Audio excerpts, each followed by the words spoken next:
sobre, na história da igreja, se houve alguns relatos desse movimento pentecostal, de línguas estranhas dentro da igreja.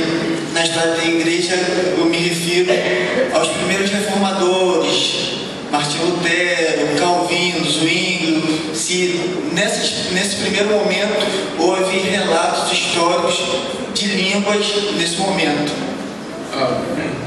Não. Calvino, ele fala das línguas como sendo uma coisa que ficou restrita ao período apostólico. Lutero vai na mesma direção, Melanchthon, Zwinglio, John Knox, todos os grandes reformadores entendiam que as línguas estavam relacionadas com o período apostólico. A primeira manifestação de línguas na história aconteceu, depois da reforma para cá, ela aconteceu até onde a gente sabe, com um pastor presbiteriano chamado Eduardo Irving, nos Estados Unidos, quando ele foi frequentar ele participou de uma conferência profética e ele voltou para a igreja presbiteriana dele, acreditando que Deus estava renovando o tempo dos apóstolos. Então ele acreditava no dom do apóstolo, no dom de cura e no dom de línguas e revelação. E ele quis trazer isso. Foi antes do movimento pentecostal, numa igreja presbiteriana. Você vê como a coisa era. E o Irving, ele quis trazer isso para a igreja dele. A igreja dele não aceitou. Ele ficou doente e ele morreu clamando pela cura. Ele morreu doente. Ele tinha dito que pela fé Deus curaria todas as doenças, mas ele morreu doente antes. Ele não tinha 30 anos. Esse rapaz era um moço muito brilhante, um grande pregador. Ele era da época de Carlos Spurgeon, aquele grande pregador batista.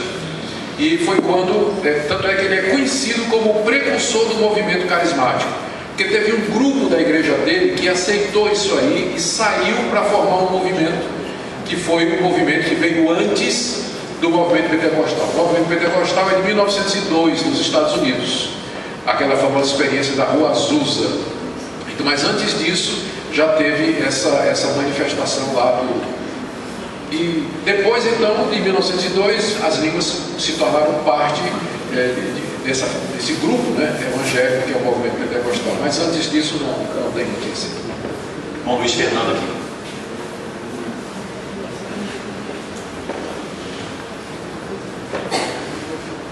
Bom dia. Eu gostaria que o senhor expusesse um pouco a questão das religiões de mistérios no contexto de Corinto e como que isso influenciou essa prática de línguas na igreja de Corinto. Corinto é uma cidade muito religiosa. A gente viu isso ontem, quando a gente tratou da questão da carne sacrificada aos ídolos. Mencionamos as muitas religiões que havia lá, os templos pagãos. Eu trouxe até uma foto das ruínas do templo de Afrodite e tudo mais.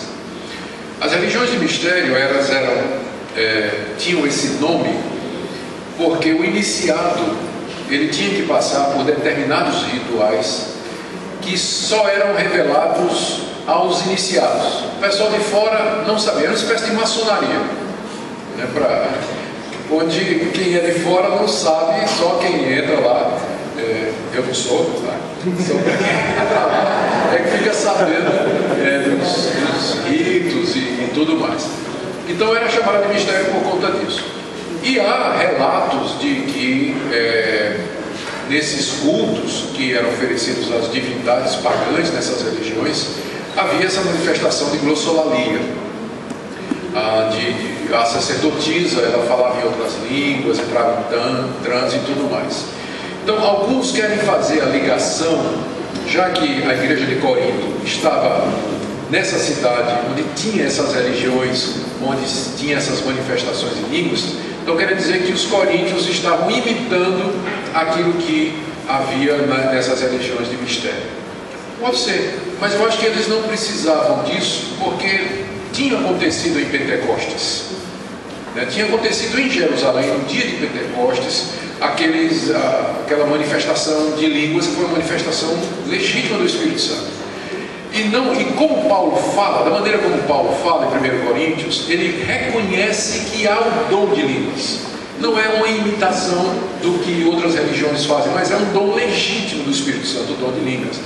A questão de Paulo é que os coríntios estavam valorizando demais, estavam usando da maneira errada e interpretando que a presença desse dom significava espiritualidade.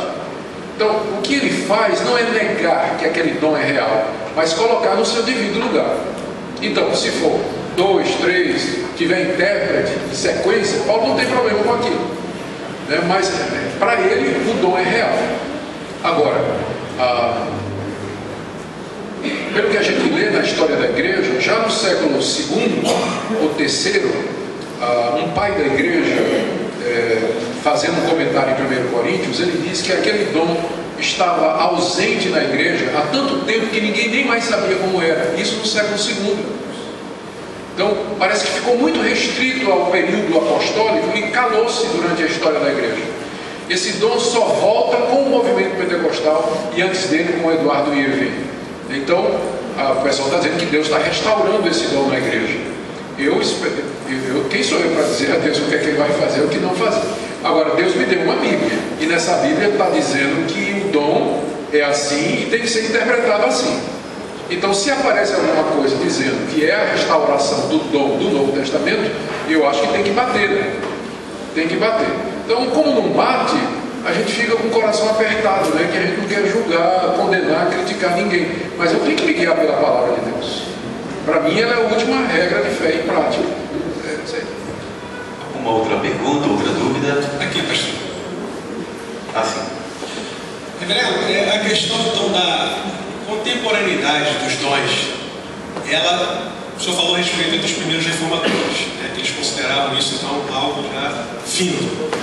A contemporaneidade, o que hoje se revoga, né, essa questão dos dons, das línguas, que é o nosso caso aqui, ela estaria então baseada nessa posição de Paulo? Boa pergunta. Os reformadores, quando eles disseram que aquele dom cessou, o dom de línguas havia cessado, é porque eles estavam reagindo à Igreja Católica, que acreditava em revelação contínua, e acredita. A Igreja Católica acredita que Deus continua a revelar novas verdades, e que ela, a Igreja Católica, é a guardiã dessas verdades. Então, doutrinas como a virgindade perpétua de Maria são coisas que foram dadas depois da Bíblia, que não está na Bíblia, mas a Igreja Católica sim. Os reformadores, lutando contra isso, eles disseram que toda a revelação terminou com a Bíblia. Não tem mais novas revelações. A última revelação de Deus é a Bíblia, fechou. Uma vez que a Bíblia terminou, não há novas revelações. E como eles entendiam que o dom de línguas era revelatório, incluíram línguas no pacote. A Igreja Presbiteriana do Brasil, nesse estudo que ela fez, ela entendeu que línguas, elas não são revelação, mas é simplesmente uma pessoa orar a Deus no idioma que ela nunca falou antes, e que não tem nenhuma nova revelação disso aí. Por isso, ela considera, a Igreja Presbiteriana não acredita em novas revelações. Mas para nós, língua também não é revelação. Então, teoricamente, poderia acontecer. Teoricamente, poderia acontecer. Mas se acontecer, tem que ser de acordo com o que Paulo está dizendo. Senão...